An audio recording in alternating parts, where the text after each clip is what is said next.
sa 2.5 milyong piso ang kabuuang halaga o 8,913 board feet na nalagaring kahoy ang nasamsam ng mga kapulisan sa Purok 7, Barangay Rizal, Santiago City, Isabela noong ika-22 ng Setyembre nito lamang taon. Sa pinagsanib na pwersa ng Criminal Investigation and Detection Group, Isabela Provincial Field Unit sa ilalim ng pamumuno ni Police Major Rolando B. Pugoon, Officer in Charge, katuwang ang CIDG Santiago City Field Unit, Santiago City Police Office at City Mobile Platoon, ay inaresto ang driver ng truck na lulan ang mga nabanggit na illegal na kahoy.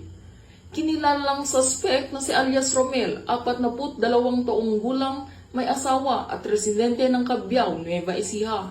Ayon sa investigasyon, isinagawa ang pag-aresto matapos makatanggap ang mga otoridad ng impormasyon na ang nakumpiskang ebidensya ay kinuha mula sa Paracelis Mountain Province at dadalhin ng suspect sa Bulacan at Nueva Ecija. Kabilang sa mga nasamsam ang 222 piraso ng kahoy ng narra, lumber at features na may iba't ibang sukat na may kabuuang 8,913.74 board feet, isang Isuzu Giga 12-wheeler truck wing van at susi, 4 na piraso ng plaka o RCR ng sasakyan.